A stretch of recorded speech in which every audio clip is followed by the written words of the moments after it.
I'm just going to be reading a little bit at the beginning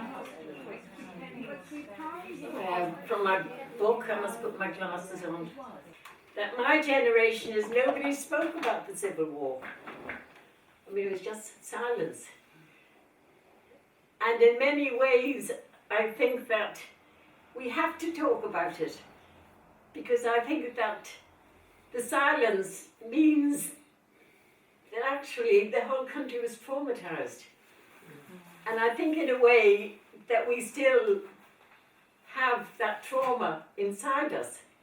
I mean, the recent reports when they said that we have the highest mental illness in out of the EU countries.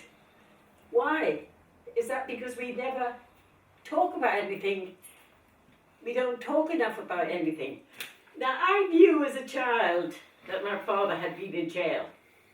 Now, he never mentioned anything about his time in the IRA or the Civil War. But when I got married to John Arden and brought him over to Dublin to meet my father then took him out for a drink. And old buddies, because John had been in the National Service, so I suppose he thought, oh, well, this is old soldiers. We talk about our memories. And he told me then, he told John he had been in the bombing of the Customs House. Now, the bombing of the Customs House was a very, very important building because it was the administrative centre of the whole of Ireland in local office, in the local areas. And so therefore, by destroying that building, that meant it was the end then of any, we say, rationale on how the rural areas were going to be governed. And the other thing he told me, my husband, is he had not been recognised when he walked away.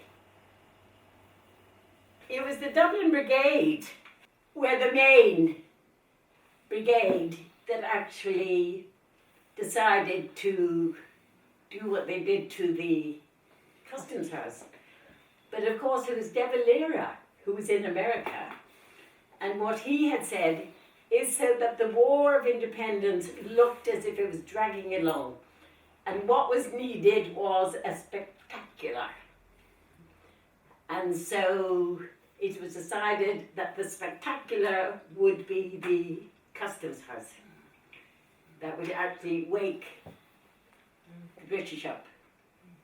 And indeed, it was spectacular.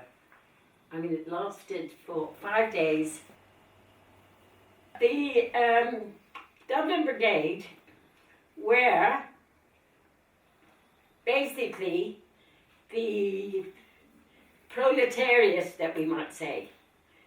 The average Dublin volunteer was a skilled worker, and the average Dublin IRA officer was a clerical worker. So there's quite a class division inside the IRA itself. And the other very interesting thing is that you had to pay 3 pennies a week to be part of the Dublin Brigade. And that 3 pennies a week was to help buy the uniform, do the exercises. Now, there were many in Dublin who actually didn't even have 3 pennies. So they were not able to join the Dublin Brigade and fight for the liberty of the country. So that within the full-time volunteers, they were actually paid. And they were paid at the rate of a skilled worker at about £4 per week. Wow. So you had this division inside the IRA, with a little higher up in the IRA, those who attained the rank of officers were generally of the lower rungs of the middle classes. Now, so in the War of Independence, everyone was there, the rich and the poor, the landless and the landlords. But of course the ideology weren't the same. Because their ideology were not necessarily the ideology of the proclamation, which is that the island, we should own the land, that there should be equality for everyone. And all this has come out later. The way that the War of Independence ended is because they had to take an oath. And I think that this oath is a pivotal point on why there was a civil war. But at that time, the negotiations with Michael Collins and others who went up to London is that they felt that this was at least a kind of foot in the door, and that it was better to actually take the oath than to go back into war. There's a knock, knock, knock on the door of my grandmother's house, and she lived in Stony Batter in a little artisan house. And there is actually, the family is here if you all want to have a look at it. So she is a widow and she has 9 children. And she then writes a letter to the Minister of Defence requesting the release of her son. A letter from the Minister to Frank Duff, Minister of Agriculture. Now, Frank Duff is interesting because he's the one who actually set up the Legion of Air. And he actually was quite a liberal man who really had not been involved in any of the fighting. So anyway, so we have where my father had worked as a junior civil servant. I got your note, 5th of March, about Daniel O'Byrne and Joseph Darcy. I will see what can be done. And a note to my grandmother acknowledging receipt of your letter. There is an ordinariness about these official notes. They're simply matters of fact. The draft of the letter from my grandmother to the authorities reads, I beg to admit the following facts relating to the arrest and detention of my son, Joseph Noel Darcy, on the 28th of February 1923. A party of CID men searched my home, paying particular attention to the room occupied by my son. In it, they found a belt and holster, which he had used as a member of the IRA, and a broken air pistol. The belt, which was taken away, was a souvenir of his time in service with the IRA. It is only when this CID informed me that I or any member of my family was aware that in possession it was contrary to regulations. So this is the kind of thing that was going on. You had these emergency powers suddenly. Go into anyone's house, find any bit of equipment, and if they wanted to, they could just execute them without trial. I mean, this is one of the most terrifying things of my poor grandmother, who obviously hadn't a clue about what was happening. But I think, anyway, so she goes on, will you please have this case investigated as soon as possible? Ray his detention and the stoppage of all communications with him arising from this case. I am, sir, yours faithfully, Mrs. R. Darcy. Now, for her to even be able to write a letter like that. So, you've got to remember about the role of the Catholic Church at this time. The Catholic hierarchy had absolutely condemned all those who were opposed to taking the oath.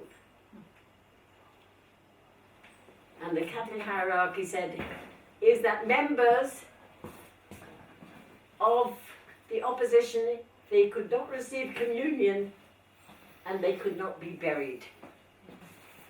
Anyway, the powers were strengthened in January 1923 to allow execution for many other categories of offence, including non-combatant Republican supporters carrying messages, assisting in escapes, or using army or police uniform, and also deserters from the National Army. A statement in the Dáil from the leader of the Irish Labour Party. Today, we read in the evening papers that the execution took place this morning in Mountjoy Jail of the following prisoners: Rory O'Connor, Liam Mellows, Joseph McKelvey and Richard Barrett, as a reprisal for the assassination on his way to Dáil Éireann on the 7th of 7th of Brigadier Sean Hales. The 4 men in Mountjoy have been in your care for 5 months. These men, unless with the connivance of the government, could not have been engaged in any conspiracy when they have been in your charge for 5 months. I wonder whether any member of the government who has any regard for the honour of Ireland, it was hoped that there would be some rehabilitation of the idea of law. And almost the first act is to utterly destroy the birth of the new states. I'm almost forced to say that you have killed the new state at its birth. It must have been absolutely terrifying for my grandmother about what was going to happen to Joseph Noel Darcy, who had just been seized and put into Mountjoy. So anyway, here's a letter from my father. And it's all very, very practical. Gives a picture of a normal young Dublin man who is concerned about his bicycle. So that we might say concerned about his bicycle because we know Flann O'Brien, of course, wrote that hilarious novel all about a bicycle. So what he says to his mother is, could one of my brothers go 35 Dawson Street to get it? Now that's a very sensible thing. I don't think anyone would say there was anything subversive about that. It's could a brother go to Dawson Street and get my bicycle? If you can find time, bring Jim, and that's his younger brother, to the doctor. I was thinking about him just before my arrest. Now obviously my father is the eldest son, so therefore he is making sure that at home everything is going as normal. Tell Morgan to bring back the books to the library. Now that's a very, very sensible thing to do, isn't it? And then he says, will someone go down to Ariel House, yourself, if you're able, or Annie, and ask for Inspector Hughes and ask for the 30 shillings which they have belonging to me. Now, so that meant is when he was arrested, he had 30 shillings in his pocket and they took it from him and he now wants it back. Also get someone to go to the Ministry of Industry and Commerce, Stephen Green, between Dawson Street and Kildare Street, and ask for the weekly wages due to me. And clothes and authority, which may do. And then he closes, I authorise bearer to receive wages due to me for period up to Wednesday, 28th of February 1923. Well, now, as my poor grandmother was a widow, well, my God had 9 children, obviously father's wages were vital for the upkeep of her household. Then his efforts to get out. Yes. Regarding guarantees, any 2 people in the parish would do. if the two I mentioned refuse, see if any of the priests, either in Church Street or Oldham Street, will act. The forms to be signed can be got an application to Portobello Barracks. Now he really is putting a lot of demands on his mother, isn't he?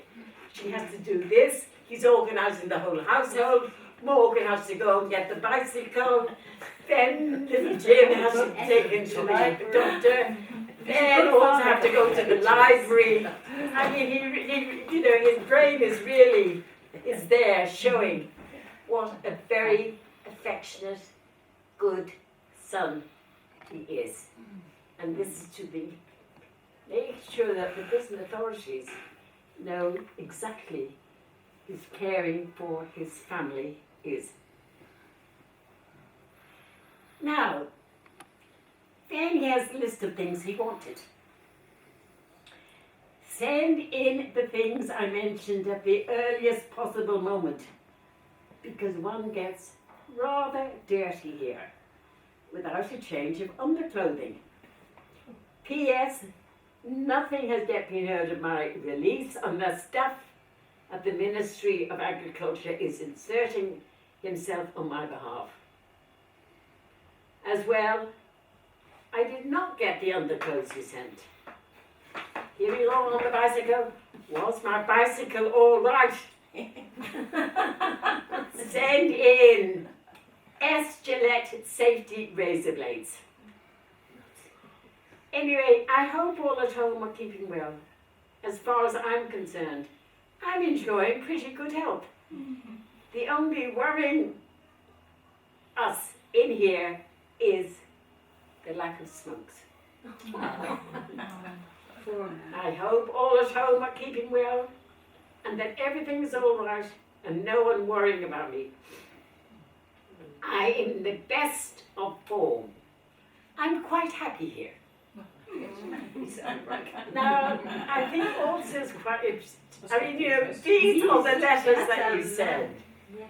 The letters that you send, you're not going to sound terrified. I'm nightmares all night now with all that about what's happening after the ghastly business of Liam Mellors having been executed. No, everything is lovely.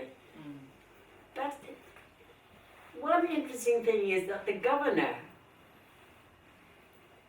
Mulcahy, who's head honcho, had told the governor that they should not be treated as political prisoners.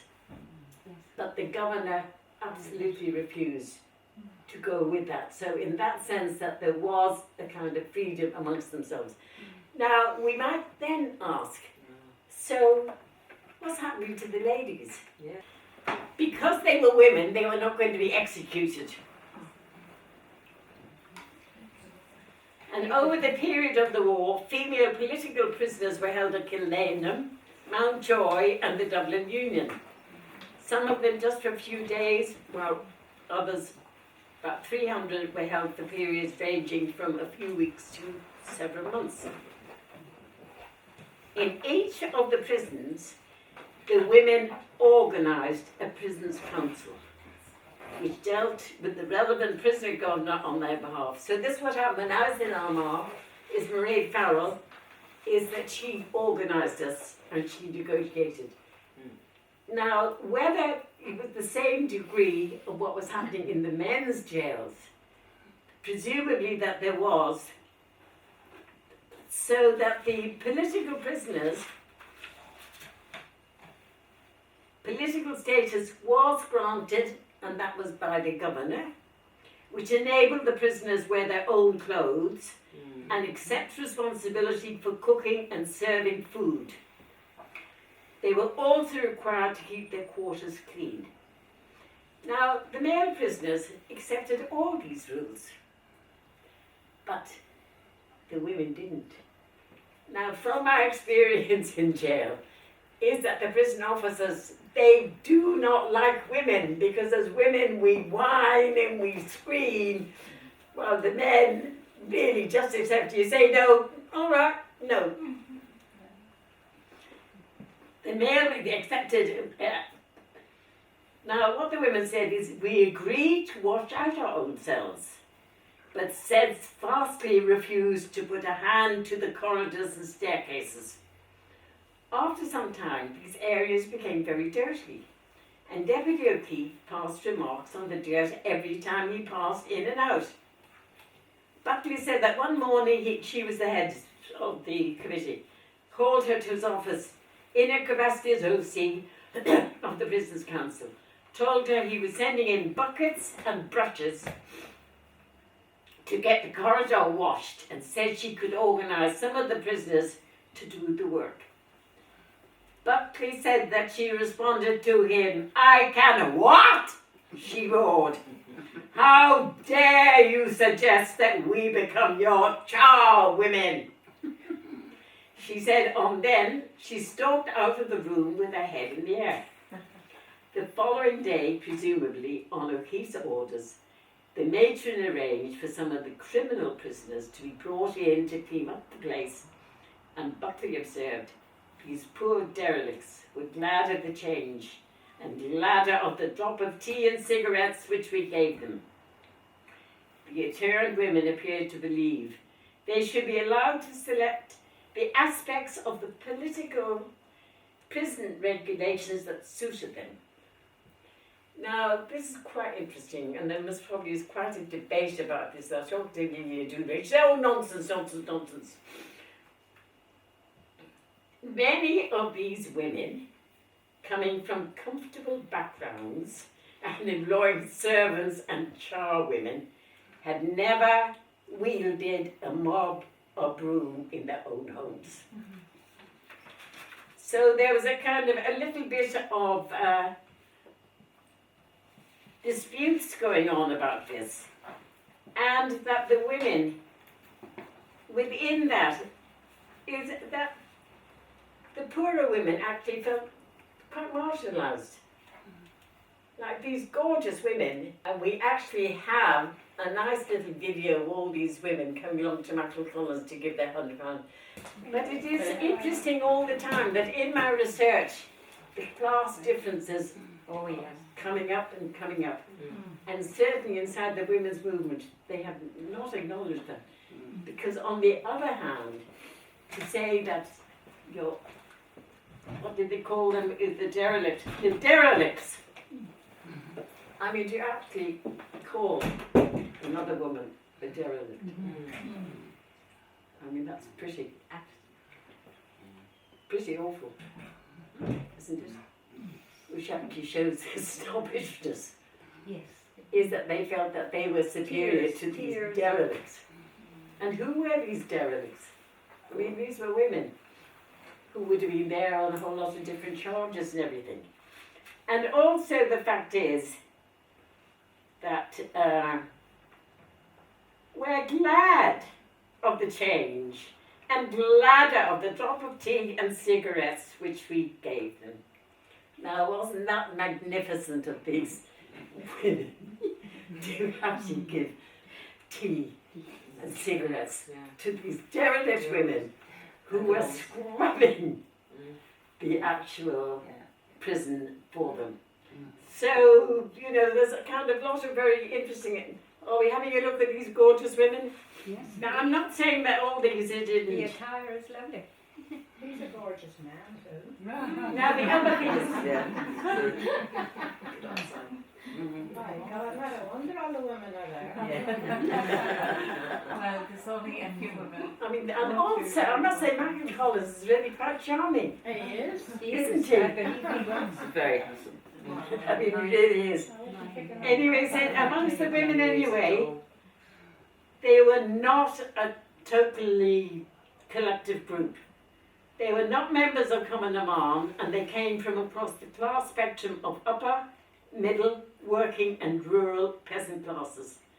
When the middle class and upper class women assumed leadership among the prisoners, it caused resentment within the ranks of the latter two groups. Now, once again, we're never told about this. We have never really, the books don't go on about the class nature, whether it's the women or within inside the IRA. And I'm going to say something horrible. Say what you have to say. Which is that when we think of the negotiations, it very much is the upper class women and the upper class men who actually agreed to the negotiations. So anyway, so we're now going back to poor old Joseph Noel. So his underwear has not arrived. She's very worried about it. He doesn't have any smokes. And he seems to be getting along quite nicely, actually. So here's another. Now, we've also got to remember is that he was arrested on, when was he arrested on? February 1923. But by April, the Civil War was over. So that even though he had been sentenced to 6 months, that actually he was going to be out in a short time, but of course he actually didn't realise that. So here he is now to his mother again. Dear mother. And he now has become quite a literary intellectual inside the jail. Send me Liddell's Political Economy, Rousseau's Political Discourse, Coleridge poems. Do not send anything else like food or anything because they are not allowed in. See Rourke and ask him if he will guarantee for me in connection with the signing of the form. You explain that had nothing to do with anything since the split. Let me know as soon as possible. Tell everyone I'm asking for them. Be of good cheer because I'm all right here. P.S. Foolscap and envelopes, please send. So now, inside the prison, he seems to be really becoming quite comfortable. And inside the prison, of course, is that there were classes. I mean, people of Padre O'Donnell were there, who were, of course, intellectual socialists, and they were encouraging the prisoners to educate themselves for the future of what kind of Ireland we are going to have. And I think that's very, very, very interesting indeed. That the same way as our present lot, Jerry Adams and all that lot, they were in jail. They were studying, working out what kind of Ireland we should have. So the two books that he wanted was An International Political Economy, studies the relationship between politics and economics in the global system. That's very intellectual, isn't it? So they're all there studying these things. And the other one is Rousseau. His political philosophy influenced the progress of the Age of Enlightenment throughout Europe. So this is what they were studying in Mountjoy. And we might say, what a shame that the Civil War ended before they had completed their education. Now, after my father had left, he was a junior civil servant, and also because Fianna Fáil got in. And then when Fianna Fáil got in, of course, he then was able to move up in the hierarchy. And he then joined the School of Economics. So that all his philosophizing about economics and things, so therefore he went to the School of Economics, which was the supreme education establishment. Everyone was there. All the colonial potential leaders were there. It was an exciting place to be at. And the other thing is that he met and married my mother, who was also at the School of Economics, and there she is looking very demure and looking very, very sweet. So then in the 30s, he joined the Irish Association, and this is a very interesting association which once again we know hardly anything about. The principal objective of the Irish is the promotion of communication, understanding and cooperation between all people of Ireland, both north and south.